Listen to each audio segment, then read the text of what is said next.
مضل له ومن يضلل فلا هادي له ونشهد أن لا إله إلا الله وحده لا شريك له ونشهد أن سيدنا وسندنا ونبينا ومولانا محمدا عبده ورسوله صلى الله تعالى عليه وعلى آله وأصحابه أجمعين أما بعد فأعوذ بالله من الشيطان الرجيم بسم الله الرحمن الرحيم محمد رسول الله والذين معه أشداء على الكفار رحماء بينهم وقال رسول الله صلى الله عليه وسلم إن الله جعل الحق على لسان عمر وقلبه صدق الله وصدق رسوله النبي الكريم ونحن على ذلك لمن الشاهدين والشاكرين والحمد لله رب العالمين. درود شریف پڑھ لیں. اللهم صل على محمد وعلى آل محمد كما صليت على إبراهيم وعلى آل إبراهيم إنك حميد مجيد. اللهم بارك على محمد وعلى آل محمد كما باركت على إبراهيم وعلى آل إبراهيم إنك حميد مجيد. میرے محترم دوستو، بھائیوں اور بزرگوں، اللہ سبحانہ و تعالی کا بہت بڑا کرم اور احسان ہے کہ اس زندگی کے دن و رات عافیت اور ایمان کی سلامتی کے ساتھ گزر رہے ہیں. لیکن یہ انسان ہر بدلتے ہوئے دن کے ساتھ اپنی حقیقی اور اخروی زندگی کی طرف بڑھ رہا ہے. ہر مہینے کے چاند کا نظر آنا اور نئے سال کا آغاز ہونا،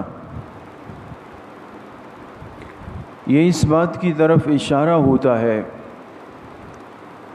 کہ یہ انسان اپنی آخرت کی منزلیں بہت تیزی کے ساتھ، بہت جلدی سے دن بدن طے کر رہا ہے. چونکہ اسلامی سال 1442 ہجری کا اختتام ہے اور یہ ذوالحجہ کا مہینہ چل رہا ہے، 3 دن کے بعد ایک نیا اسلامی سال شروع ہو جائے گا.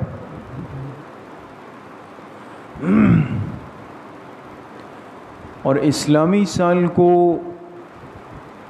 سن ہجری کہا جاتا ہے. جیسے ہم عام طور پہ جو ترتیب کرتے ہیں، جنوری سے لے کر دسمبر تک کے جو 12 مہینے ہیں، اس کو ہم کہتے ہیں یہ انگریزی سال ہے، اور اصطلاح میں اس کو کہتے ہیں، لغت کی اصطلاح میں، کہ یہ شمسی سال ہے. لیکن جو اسلامی سال ہے اس کا تعلق چاند کی رؤیت کے ساتھ ہے، اس لیے اس کو قمری سال کہتے ہیں. شمس کے معنی آتے ہیں سورج کے، اور قمر کے معنی آتے ہیں چاند کے. اور ہر ساتھی اس بات سے واقف ہے کہ چاند کا نظر آنا یہ مغرب کے بعد سے ممکن ہو جاتا ہے. اس لیے عام طور پہ تو ہم اس پہ غور نہیں کرتے، لیکن رمضان میں اور عید الفطر کے موقع پر ہر ساتھی اس اعتبار سے بیدار رہتا ہے تو آپ نے غور کیا ہوگا کہ جیسے ہی رمضان المبارک کا ایک دن رہ جاتا ہے، شعبان کا آخر ہوتا ہے، تو 29 شعبان کو لوگ مغرب کے بعد ہی پوچھتے ہیں بھئی چاند نظر آیا نہیں آیا، اور جیسے ہی 29 روزے پورے ہوتے ہیں تو 29ویں روزے کے دن ہی افطاری کے بعد لوگ کہتے ہیں بھئی عید کا چاند نظر آیا نہیں آیا۔ عرض یہ کرنا چاہتا ہوں کہ اس سے کیا بات سمجھ میں آئی؟ اس سے یہ سمجھ میں آیا کہ اسلامی مہینے اور اسلامی سال کی تبدیلی کا تعلق چاند کے دیکھنے سے، اور چاند کا نظر آنا ممکن ہوتا ہے کس وقت سے؟ مغرب کے بعد سے۔ اس لیے اسلامی تاریخ بدل جاتی ہے مغرب کی اذان کے وقت سے۔ آج 26 ذی الحجہ ہے، اسلامی تاریخ آج 26 ہے، لیکن جیسے ہی مغرب کی اذان کا وقت داخل ہوگا تو آپ دیکھیں گے جو اسلامی کیلنڈر ہے یہاں پر آپ کے سامنے بھی، تو مغرب کے ہوتے ہی وہ 27 ہو جائے گا، تاریخ بدل جائے گی۔ جبکہ انگریزی حساب سے ہم تاریخ کب بدلتے ہیں؟ رات 12 بجے کے بعد، رات 12 بجے اس تاریخ کو ہم بدلتے ہیں۔ اسلامی تاریخ مغرب سے بدل جاتی ہے۔ تو آنے والا مہینہ محرم کا وہ اسلامی سال کا یا ہجری سال کا پہلا مہینہ ہے دوستو، اس سے اسلامی سال کا آغاز ہو رہا ہے، اور ابھی جو مہینہ آخر چل رہا ہے یہ ذی الحجہ ہے، یہ اسلامی سال کا 12واں آخری مہینہ ہے۔ کچھ سمجھ میں آ رہی ہے بات دوستو؟ یہ چیزیں جاننا ضروری ہے۔ تو محرم اسلامی سال کے آغاز کا مہینہ ہے، پہلا مہینہ ہے، اور میں نے عرض کیا کہ اسلامی سال کو کہتے ہیں سن ہجری۔ اس لفظ پہ غور کریں، سن ہجری کیوں کہتے ہیں؟ اس لیے کہ اسلامی سال کے آغاز کو جوڑا گیا ہجرت کے عمل کے ساتھ، ہجرت کے عمل کے ساتھ جوڑا گیا۔ جب تک حضور علیہ الصلاۃ والسلام ہجرت فرما کر مکہ مکرمہ سے مدینہ منورہ تشریف نہیں لائے تھے، بات بہت غور سے سنیں، جب تک ہجرت نہیں ہوئی تھی، آپ مکی زندگی گزار رہے تھے، اس وقت تک سال کے آغاز اور اختتام کی ایک منظم شکل نہیں تھی۔ مہینے تو تھے، تاریخیں تو تھی، اس لیے کہ یہ تو اللہ پاک کی طرف سے طے شدہ ہے۔ ان عدت الشہور عند اللہ 12 شہرا فی کتاب اللہ، یہ یاد رکھیں، مہینوں کی تعداد اللہ کے ہاں جو لکھی ہوئی ہے لوح محفوظ میں وہ 12 ہے۔ یہ سورہ توبہ کی آیت ہے۔ تو مہینوں کی تعداد کا 12 ہونا یہ تو من جانب اللہ ہے کہ 12 مہینے ہوں گے، لیکن ان 12 مہینوں میں وہ مہینہ کون سا ہو جس سے سال کا آغاز کیا جائے، یہ کہا جائے کہ بھئی یہ پہلا ہے، یہ دوسرا ہے، یہ تیسرا ہے، یہ چوتھا ہے، ایک ترتیب۔ مکی زندگی میں اس کی ضرورت محسوس نہیں ہوئی، کام محدود تھا، افراد محدود تھے، لیکن جب آپ علیہ السلام ہجرت فرما کے مدینہ طیبہ تشریف لائے، اب ضرورت پڑ گئی۔ اس لیے آپ نے دیکھا ہوگا ہماری روزمرہ کی جو زندگی ہے اس میں ہم جب ایک چھوٹی جگہ بیٹھ کر چھوٹے سیٹ اپ میں کام کرتے ہیں، ہر کام مینول ہوتا ہے، ہاتھ سے ہوتا ہے، کہتے ہیں بھئی کام چلانا ہے، چھوٹا موٹا کام ہے، لیکن جب انسان آگے کی طرف جاتا ہے، کام بڑا ہو گیا، پھیل گیا، آفس بڑا لے لیا، سیٹ اپ بڑا ہو گیا، اب کیا ہوتا ہے، اب ہر چیز کو ترتیب میں اور ہر چیز کو کنٹرول میں لانا ہوتا ہے. بھئی اب کیا کریں؟ کہتے ہیں بھئی اب آپ ایک سافٹ ویئر بنائیں، اب اس میں ہر چیز کا ریکارڈ رکھیں، ہر چیز آپ کے کمپیوٹر میں ہو، سیو ہو، محفوظ ہو، اس کا بیک اپ ہو، ساری چیزیں ہوں. ترتیب کی طرف انسان اسی صورت میں جاتا ہے جب کام پھیل جاتا ہے.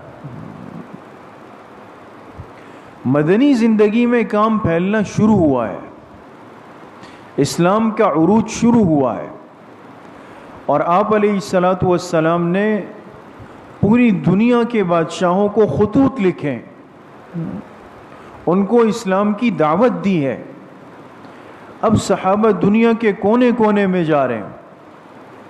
اب ضرورت ہے کہ تاریخ کا پتہ ہو، مہینے کا پتہ ہو، سال کا پتہ ہو، ترتیب کا پتہ ہو.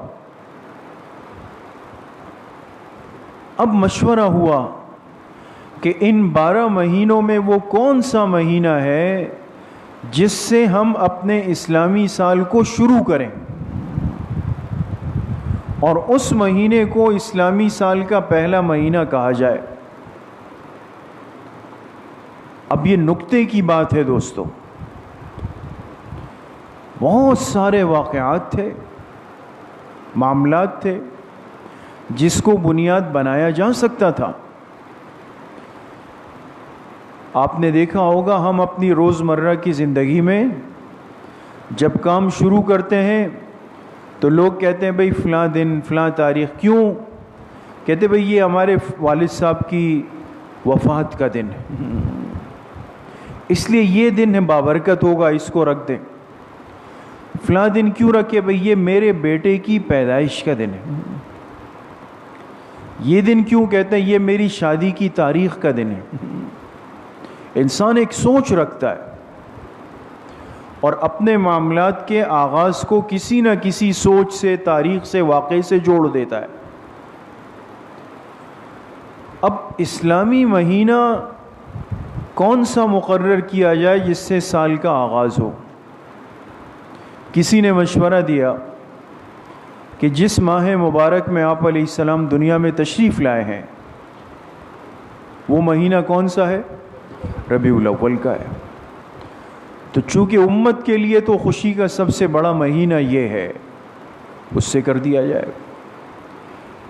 کسی نے کہا کہ رمضان المبارک اس امت کے لیے بہت بڑا مہینہ ہے، جس میں قرآن اترا ہے، جس میں لیلۃ القدر ہے، جس میں روزے ہیں، لہذا اس سے رکھ دیا جائے. اب یہ رائے ہے، مشورے ہیں.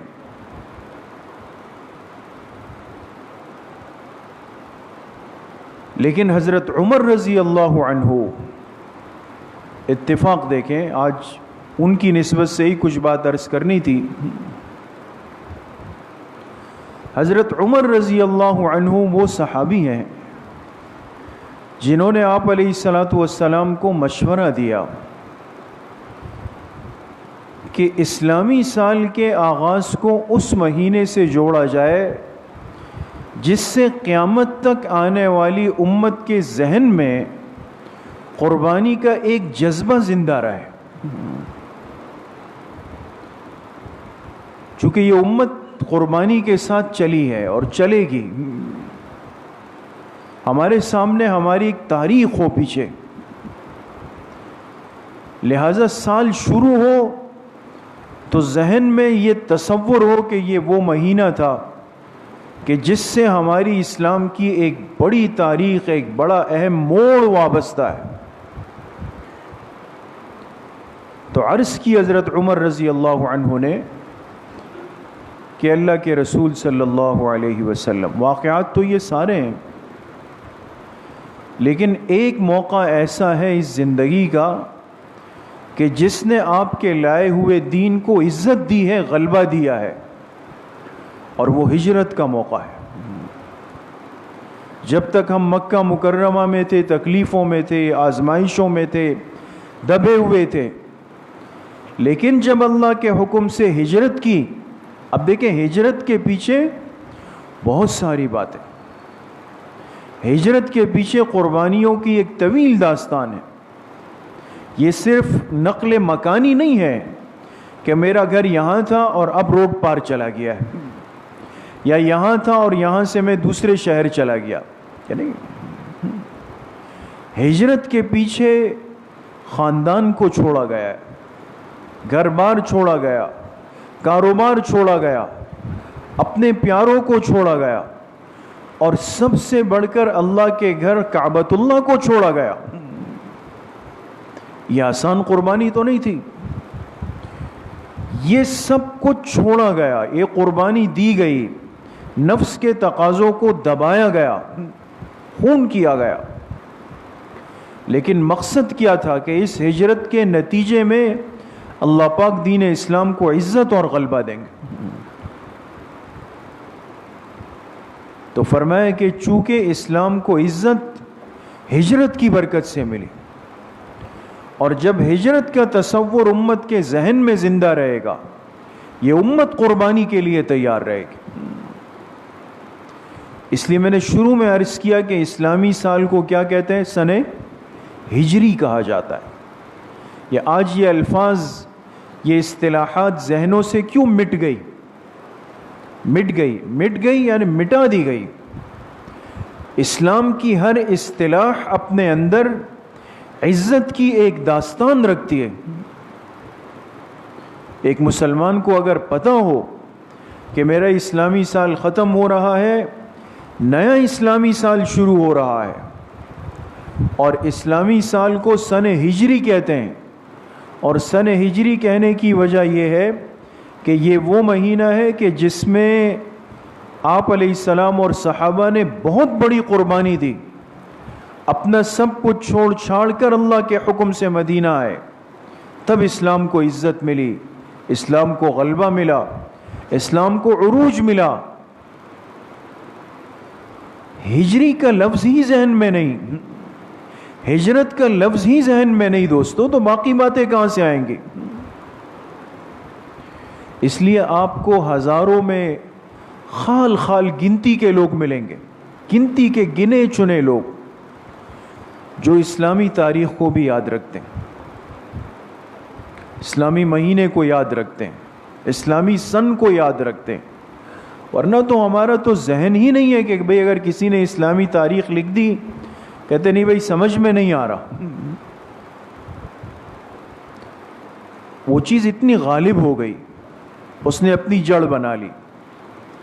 اس لیے میرے عزیزو دوستو بزرگو، اسلامی سال کا آغاز صرف ایک نیا سال نہیں ہے، بلکہ اس کے پیچھے ایک بہت بڑا سبق، پیغام اور عبرت ہے کہ ایک مسلمان کا ذہن تازہ ہو، زندہ ہو، بیدار ہو کہ سن ہجری شروع ہو رہی ہے.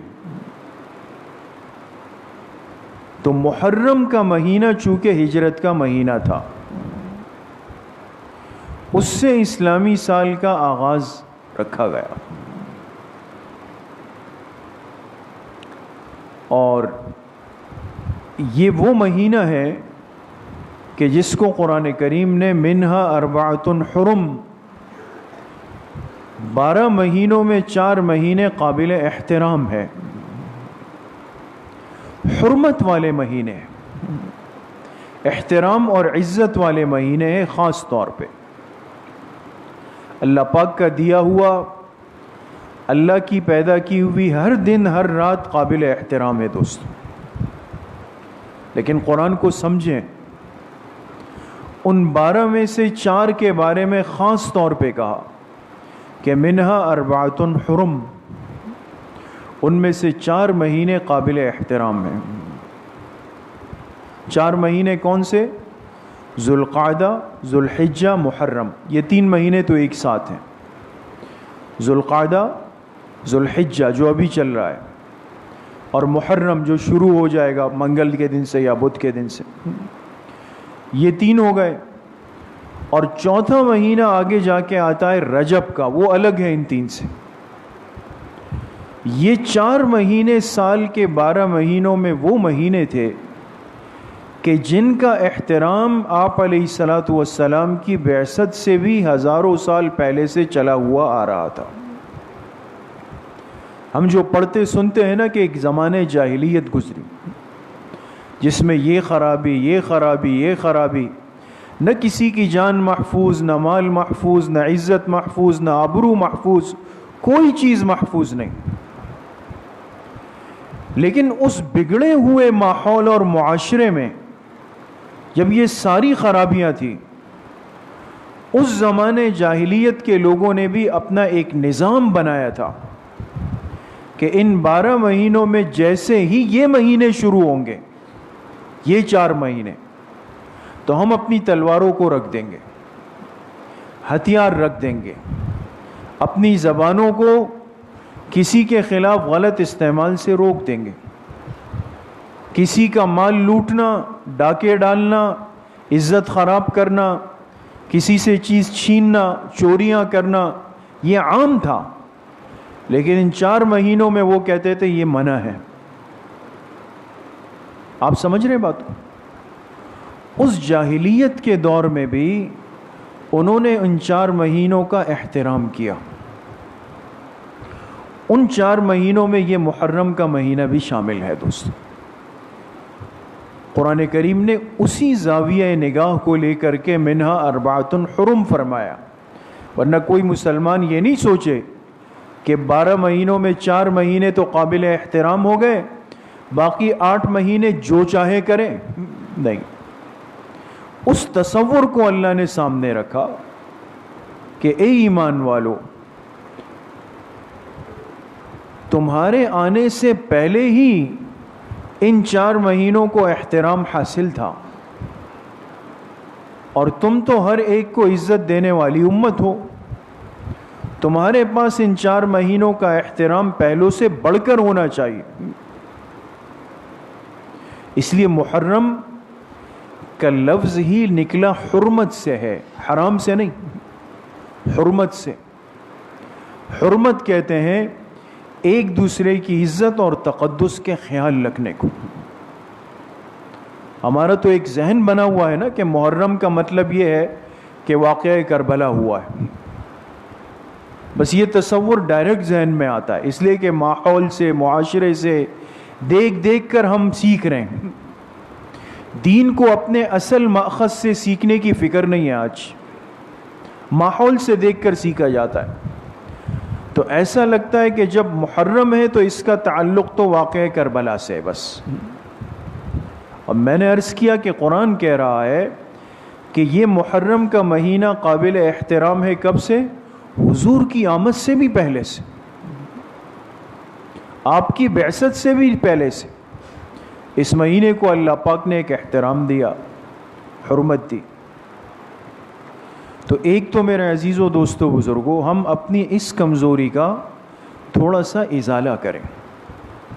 ہم بالکل اس معاملے میں غافل ہو گئے ہیں، نہ ہمیں اپنے اسلامی تاریخ سے کوئی مناسبت ہے، نہ اس کو یاد رکھنے سے مناسبت ہے، نہ اس کو محفوظ کرنے سے مناسبت ہے، اس کو سن ہجری کیوں کہتے ہیں، نہ اس تحقیق میں پڑھنے سے کوئی مناسبت ہے، کوئی واسطہ ہی نہیں رہا۔ اس کے نتیجے میں کیا ہوا کہ باطل کی جو سوچ فکر تھی نا، اس امت کے ذہن سے ہجرت کی قربانی کا تصور نکال دیا جائے۔ آج ہم کیوں ایسے ڈھیلے ڈھالے ہیں؟ ایک ہفتہ چھٹی ہو گئی نا، اب کسی کو کل اٹھنے کو دل نہیں ہوگا۔ انسان ہے نا، مزاج ہے، جب اس کو سست کرنا پڑے تو اس کو فارغ کر کے بٹھا دو کچھ دن کے لیے، 6 دن بعد آپ پھر اس کو اٹھائیں اور دیکھیں یہ اٹھتا ہے۔ دین اسلام ایک بیدار زندہ دین ہے دوستو، اس کی ہر اصطلاح، ہر لفظ کے اندر ایک قربانی کا سبق پوشیدہ ہے، لیکن ہم سمجھنا نہیں چاہتے۔ تو ماہ محرم نئے اسلامی سال کا آغاز ہے۔ اس کے ساتھ ساتھ جو دوسری بات، بالکل مختصر چونکہ وقت ختم ہو رہا ہے، کہ محرم کے مہینے میں ہماری اسلامی تاریخ کی دو اہم باتیں، دو اہم واقعات اور دو شخصیات کی قربانیاں پیش آئی ہیں. اس میں بھی ایک کمزوری اور کوتاہی ہے کہ ہمیں اس کا ادراک بھی نہیں ہے. پہلا واقعہ 1 محرم کو ہوا ہے، دوسرا واقعہ 10 محرم کو ہوا ہے.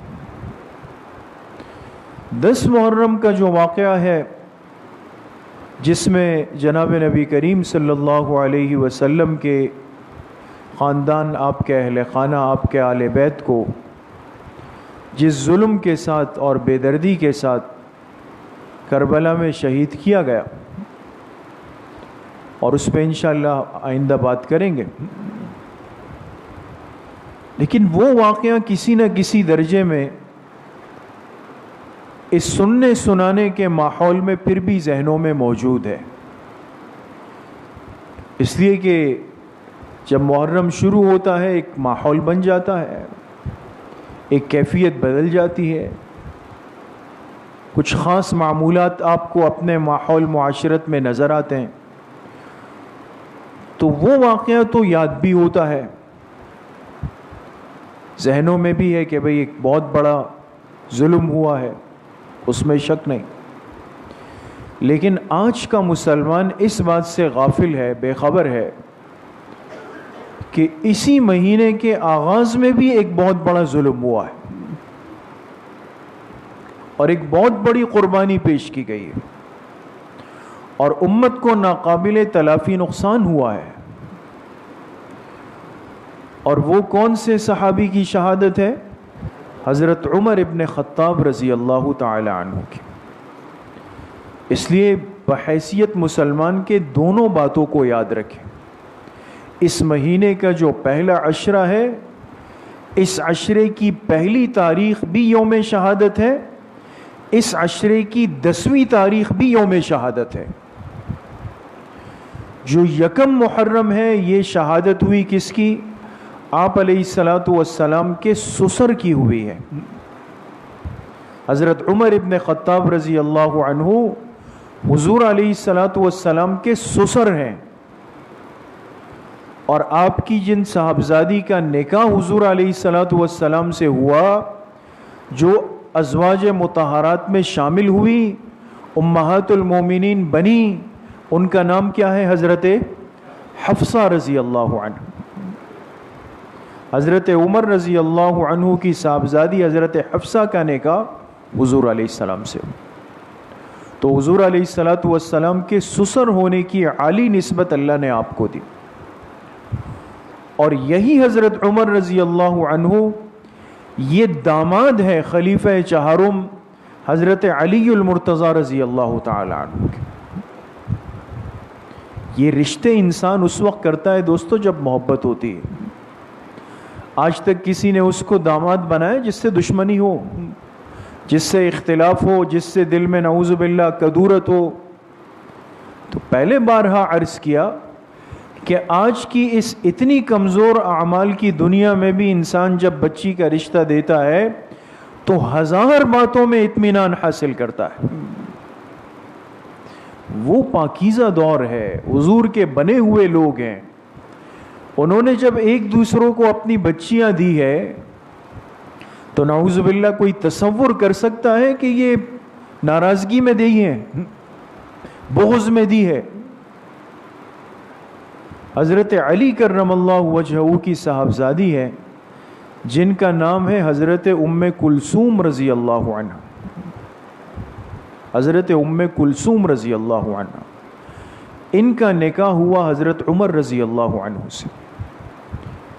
تو 1 محرم شہادت ہے اس صحابی کی جو پیغمبر کے سسر ہیں اور حضرت علی کے داماد ہیں. یہ رشتہ یاد رہے گا. کم از کم اتنی بات بھی اگر آپ ساتھی یاد رکھیں گے نا تو بہت بڑا کام ہو جائے گا. کم از کم کہ عام صحابی نہیں ہے، عام شخصیت نہیں ہے، جن کو اللہ پاک نے اتنی عالی نسبت دی ہے کہ حضور کا سسر ہونا اور حضرت حیدر کرار کا داماد ہونا دونوں رشتے حضور کے خاندان میں ہوئے. بچی گئی ہے، یہاں سے بچی لی ہے.